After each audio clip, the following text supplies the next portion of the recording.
Hello AUCET वालों, so this is the fourth lecture of your physics series and let's discuss the high yield questions. Last আমি 75 লকে করেছিল. Let's come to question number 76.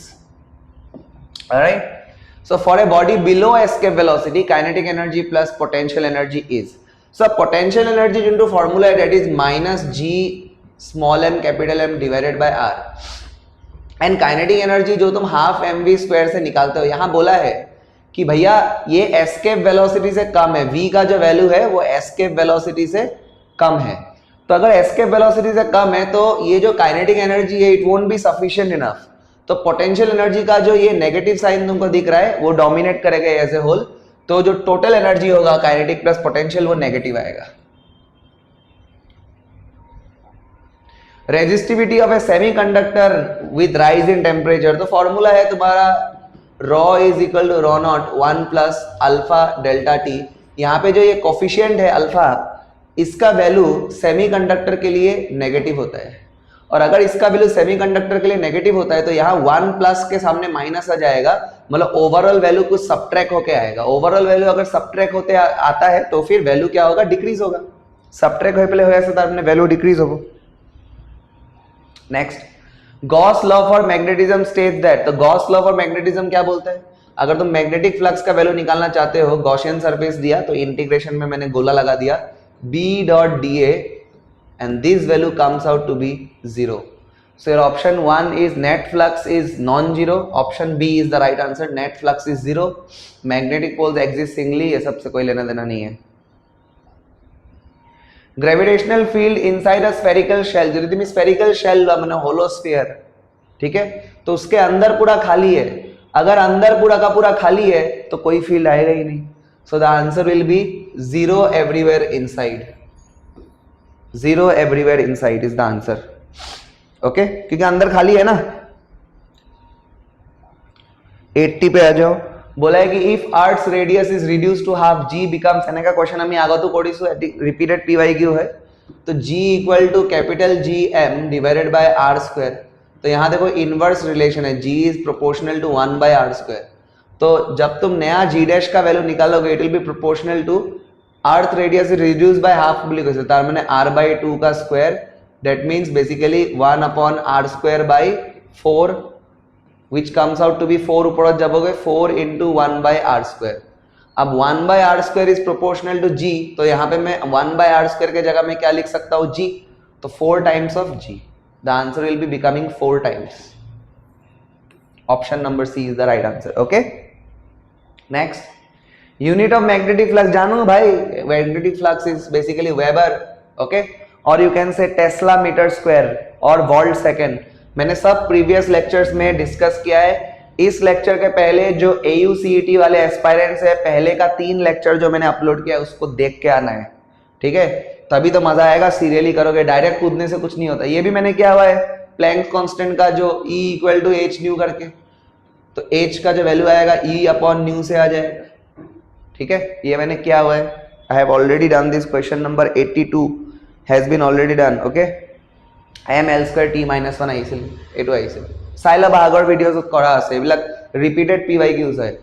Focal length of a mirror if power is 0.5 dioptre, option centimetre में है तो power का value होता है 1 upon focal length in metre, और 1 अपॉन फोकल लेंथ अगर तुम सेंटीमीटर करते हो तो यहाँ मल्टीप्लाई बाय 100 कर दो.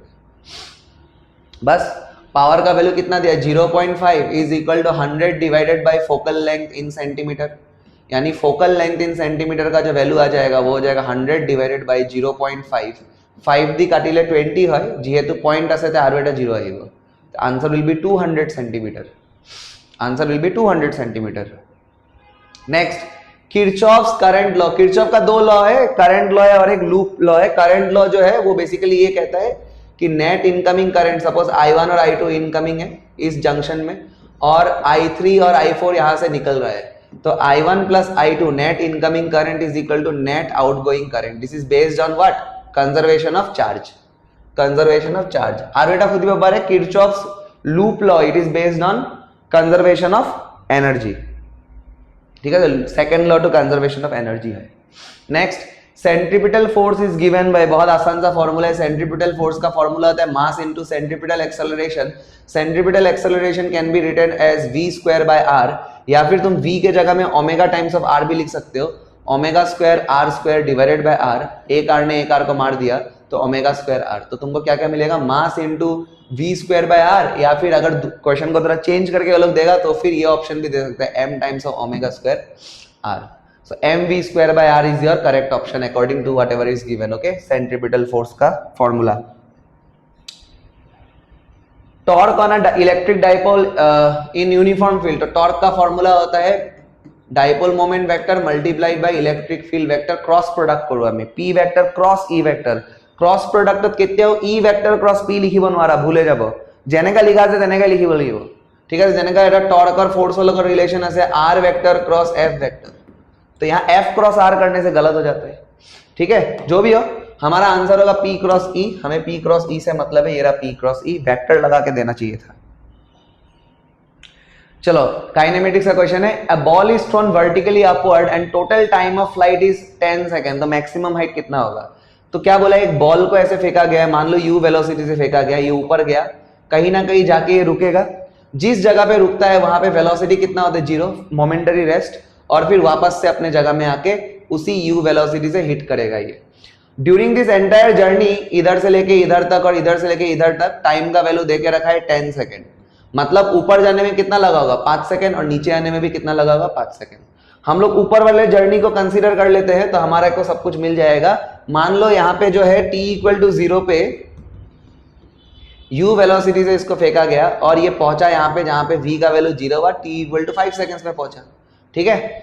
अब देखो मुझे ये हाइट निकालना है तो मुझे डिस्प्लेसमेंट का इक्वेशन यूज करना पड़ेगा, और क्योंकि ये पार्टिकल हाइट ट्रेवल कर रहा है तो इसमें एक्सेलरेशन वर्टिकली डाउनवर्ड लगेगा g। अब दो चीजों का ख्याल रखना है, एक तो साइन का ख्याल रखना है और दूसरा फॉर्मूला का। साइन की जहां तक बात है, ऊपर को हम लोग पॉजिटिव मानेंगे, नीचे को हम लोग नेगेटिव मानेंगे, ठीक है। अब वैल्यूज को अकॉर्डिंगली पुट करो। पहला इक्वेशन ऑफ मोशन कहता है v equal to u plus a into t, तो v का वैल्यू कितना है, यहाँ पे v का वैल्यू 0 है, फाइनल वेलोसिटी 0, u का वैल्यू मुझे नहीं पता, मैं निकालूंगा, a का वैल्यू हो जाएगा g, लेकिन नीचे की तरफ है तो मैं लिखूंगा माइनस g, मतलब माइनस 10 मीटर पर सेकंड स्क्वायर, g का वैल्यू 10 लेते हैं हम लोग, और टाइम कितना होगा, यहां से यहां तक जाने में 5 सेकंड लगेगा। 10 पुट करोगे तो आंसर गलत हो जाएगा, 10 टोटल टाइम ऑफ फ्लाइट है, ऊपर तक जाने में और नीचे तक आने में। हम लोग यहां तक ये सॉल्व कर रहे हैं, हम लोग हाइट सॉल्व करना है अपने को, तो u का वैल्यू कितना आ जाएगा, यहाँ से माइनस 10 इंटू 5 इज माइनस 50, उधर जाके प्लस 50 मीटर पर सेकंड। अब तुमको हाइट चाहिए, दूसरा इक्वेशन यूज कर लो, s equal to u t plus half a t square, s को मैंने h मान लिया है तो h निकालना है मुझे, u का वैल्यू अभी मैं निकाला 50, टाइम कितना लगता है 0 से 5 यानी कि 5 सेकंड, प्लस हाफ a का वैल्यू हो जाएगा फिर से माइनस 10, क्योंकि g नीचे लग रहा है, माइनस अगर नहीं पुट करोगे आंसर गलत है, और t स्क्वायर हो जाएगा तुम्हारा 5 का स्क्वायर, यानी कि ये हो गया 250, ये काटेगा 5 माइनस 5 और इधर 5 square, 25 into 5 is 125 with a minus sign, तो minus 125, 250 minus 125 is again 125 meter. So this is your answer, 125 meter, option number C. Okay? बिना फॉर्मूला का भी बस बेसिक फॉर्मूला से ही हम लोग कर सकते हैं इसको, सब फॉर्मूला चाहिए भी नहीं। ये क्वेश्चन भी मैं करा चुका हूँ, 2 ट्रेन्स 40 मीटर एंड इतना 40 मीटर का जो ट्रेन था, ये से जो क्रॉसिंग किया था हमने, देखना पुराना लेक्चर, ठीक है। यहाँ दिया है ये 10 मीटर पर सेकंड के स्पीड से जा रहा है और ये तुम्हारा 15 मीटर पर सेकंड के स्पीड से जा रहा है, तो और ये 40 मीटर का ट्रेन है, तो टोटल लेंथ हो जाएगा 80 मीटर, तो टाइम हो जाएगा, देखो speed is equal to distance by time, distance by time, तो अपने को क्या चाहिए, अपने को टाइम चाहिए, तो टाइम इक्वल टू हो जाएगा डिस्टेंस अपॉन स्पीड। लेकिन यहाँ जो हम लोग स्पीड लेंगे वो कौन सा स्पीड लेंगे, रिलेटिव मोशन वाला स्पीड लेंगे, ठीक है। तो देखो 10 इस तरफ है पॉजिटिव और 15 इधर है, तो मैं नेगेटिव लूंगा, तो 10 माइनस 15 कितना आता है, ये 25 मीटर,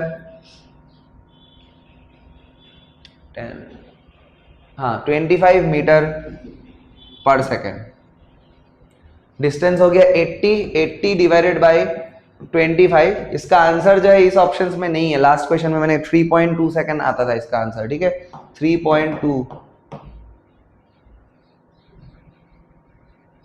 হবো, বুঝি পাইছা।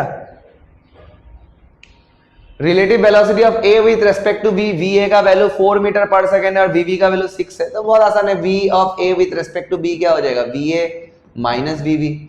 ठीक है, वी ए का वैल्यू दिया है 4, वी बी का वैल्यू दिया है 6, 4 minus 6 is minus 2 metre per second. खत्म, खत्म भाई, खत्म। Next, graph of 1 by u versus 1 by v for a convex lens. Mirror equation लिखो, 1 by v minus 1 by u equal to 1 by f। ठीक है, हमें एक ऐसा ग्राफ बनाना है जिसमें हम लोग 1 by v और 1 by u ऐसे ले रहे हैं। ठीक है, तो एक काम करो, u को उधर भेज दो, 1 by v is equal to हो जाएगा 1 by u plus 1 by f। अब ध्यान से देखो, ये मैंने x में रखा है 1 by u और ये मैंने y में रखा है 1 by v, तो ये तुमको दिख रहा होगा y equal to mx plus c type का इक्वेशन बन रहा है। m का वैल्यू यहाँ पे 1 है और c का वैल्यू यहाँ पे 1 by f है, तो this is the equation of a straight line, this is the equation of a straight line. बचपन से तुमने पढ़ाई होगा ये चीज। अब बढ़ो, intensity ratio in interference that is I maximum minus I minimum divided by I maximum plus I minimum. देखो एक चीज मैं बता देता हूं, अगर तुम I max by I minimum का वैल्यू निकालना चाहते हो तो इधर आता है 2 times of under root of I1 into I2 divided by I1 plus I2।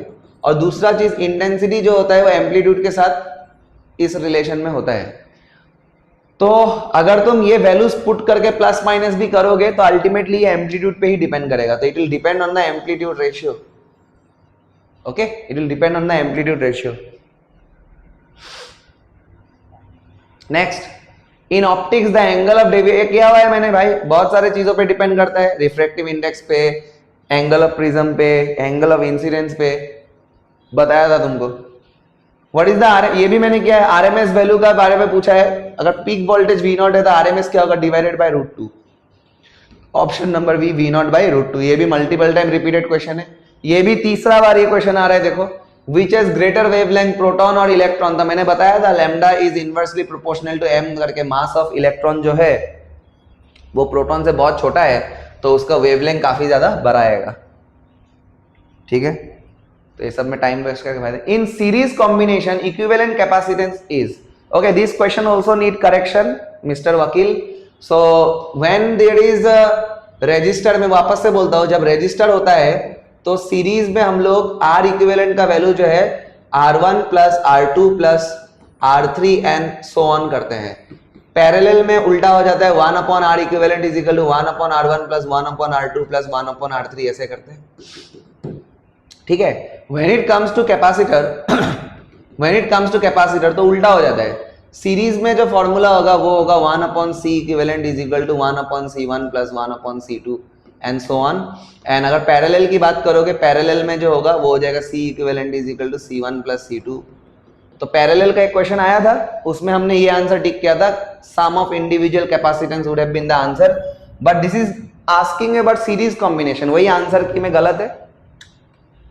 तो देखो, सीरीज कॉम्बिनेशन अगर तुम लेते हो तो 1 by C इक्विवेलेंट, सपोज मैंने दो ही लिया, 1 by C equivalent is equal to 1 by C1 plus 1 by C2। ध्यान से देखना इसको, 1 by C इक्विवेलेंट हो जाएगा तुम्हारा, इधर एलसीएम लोगे C1 C2, ऊपर हो जाएगा C1 प्लस C2, तो यहाँ से रेसिप्रोकल करने के बाद ये हो जाएगा C equivalent is equal to C1 into C2 divided by C1 plus C2। अब एक एग्जांपल से मैं तुमको समझाता हूँ।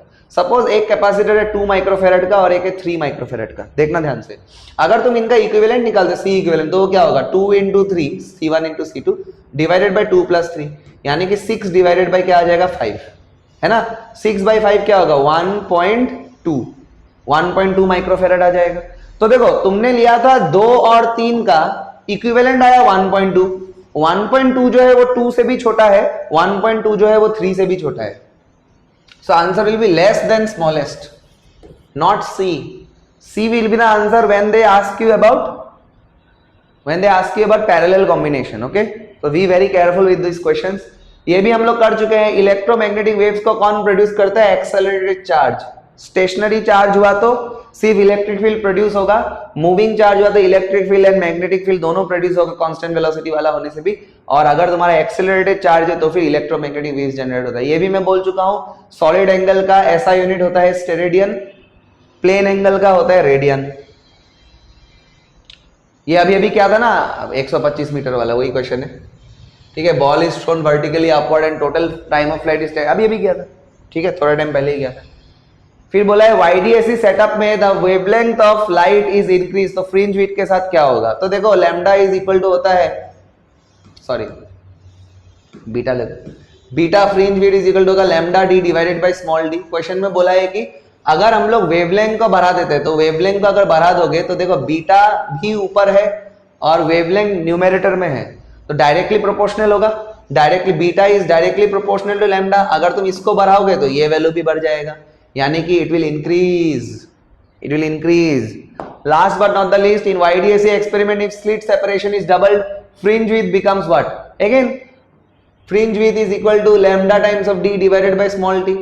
अभी तुमको बोला है स्लिट सेपरेशन इज डबल, तो स्मॉल डी के साथ रिलेशन बोला है, ठीक है। तो तुम देख पा रहे हो beta is inversely proportional to d, correct. अब हमारे को नेक्स्ट जो बीटा डैश का वैल्यू चाहिए वो क्या बोला है कि इसको हमने डबल कर दिया, तो 1/2 टाइम्स ऑफ डी। अब ध्यान से देखो, ये जो 1/d है it is proportional to beta, तो मैं क्या लिख सकता हूं? बीटा डैश का जो वैल्यू हो जाएगा वो हो जाएगा क्या? बीटा डैश का जो वैल्यू होगा वो क्या हो जाएगा? 1/d के जगह में बीटा लिख दो और नीचे एक 2 ऑलरेडी है, बीटा/2, यानी कि पहले जो बीटा वैल्यू था वो बीटा/2 हो गया, वो हाफ हो गया, आधा हो गया, answer will be half.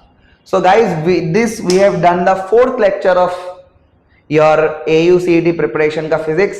We have covered only PYQs. I will do one more last session, the 5th lecture, and that will end your entire physics का PYQs. So many of the questions will repeat in your exam. You don't have to worry about that. Same to same चीज वापस से आएगा या फिर related आएगा। तो तुमने अगर मेरे एक्सप्लेनेशन को अच्छे से सुना तो तुम डेफिनेटली एग्जाम में फोड़ पाओगे, ठीक है। मुझे बताना कैसा लग रहा है लेक्चर्स कमेंट सेक्शन में, और जल्दी अगर फिजिक्स कल खत्म हो जाता है तो हम लोग दूसरा सब्जेक्ट को भी लेके आएंगे, क्योंकि हमारे पास अब भी 1 हफ्ते का समय है, ठीक है। All the very best.